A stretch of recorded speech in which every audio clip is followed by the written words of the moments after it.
রেস্টুরেন্টের মতো কেএফসি স্টাইলে চিকেন লেগ ফ্রাই যদি খেতে মন চায় তাহলে খুব সহজে কিন্তু বাড়িতেই বানিয়ে নেওয়া যায়। তো আসসালামু আলাইকুম বন্ধুরা, আজকের রেসিপিতে আপনাদের সবাইকে স্বাগত। সবাই কেমন আছেন? আশা করছি ভালো আছেন। তো আজকের রেসিপি হচ্ছে কেএফসি স্টাইলে চিকেন লেগ ফ্রাই।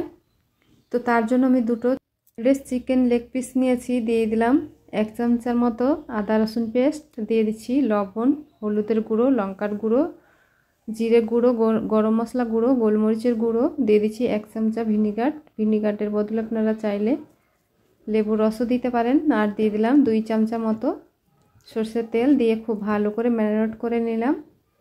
এবার একটা ট্রেনে নিয়ে নিচ্ছি 1 কাপ ময়দা, হাফ কাপ নিয়েছি কর্নফ্লাওয়ার, দিয়ে দিচ্ছি স্বাদ মতো লবণ, হলুদের গুঁড়ো, জিরে গুঁড়ো, গোলমরিচের গুঁড়ো, লাল লঙ্কার গুঁড়ো, সামান্য একটু ঝালের জন্য দিয়ে দিচ্ছি গরম মশলার গুঁড়ো।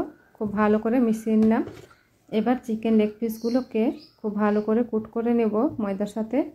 তারপরে এখানে ঠান্ডা জল নিয়েছি, সরাসরি ঠান্ডা জল একটু চুবিয়ে নেব। তারপরে আবারও কোট করে নেব ময়দাতে। তো একইভাবে আমি দুটোকেই কুট করে নিয়েছি। এবার আমি তেলটাকে গরম হতে দিয়েছিলাম, সরাসরি আমি তেলে দিয়ে দিলাম চিকেন লেগ পিসগুলো। এবার উল্টে পাল্টে মিডিয়াম টু লো আছে একটু সময় ধরে ভেজে নিতে হবে। উল্টে পাল্টে লাল লাল করে ভেজে নিয়েছি। আর দেখতে পাচ্ছেন বন্ধুরা কতটা ইয়ামি লাগছে, কালারটা কি সুন্দর এসছে। তো এইভাবে করে আমি ভেজে নিয়েছি। এবার আমি তেল ঝরিয়ে তুলে নেব। তো আমি চুলোটাকে অফ করে তেল ঝরিয়ে তুলে একটা প্লেটে সার্ভ করে নিয়েছি। আর এই যে দেখুন বন্ধুরা কি সুন্দর লাগছে। তো হয়ে গেল না বাড়িতেই চিকেন লেগ ফ্রাই কেএফসি স্টাইলে। আর দেখতে যতটা লোভনীয় লাগছে, খেতে তো দুর্দান্ত হয়েছিল। একটা খেয়ে কিন্তু মন ভরবে না বন্ধুরা, বারবার কিন্তু খেতে মন চাইবে। যখনই বাড়িতে চিকেন আনবেন এরকম করে কিন্তু আপনারা বাড়িতেই খুব সহজে চিকেন লেগ ফ্রাই বানিয়ে খেতে পারবেন।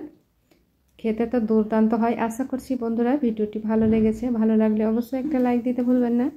আর আমার চ্যানেলে নতুন বন্ধু হয়ে থাকলে চ্যানেলটিকে অবশ্যই সাবস্ক্রাইব করে আমার পাশে থাকবেন। পাশে থাকা বেল আইকনটিতে প্রেস করে দেবেন, যখন আমি নতুন ভিডিও ছাড়বো সবার আগে নোটিফিকেশন পেয়ে যাবেন। ভিডিওর সাথে থাকার জন্য অসংখ্য ধন্যবাদ। আল্লাহ হাফিজ।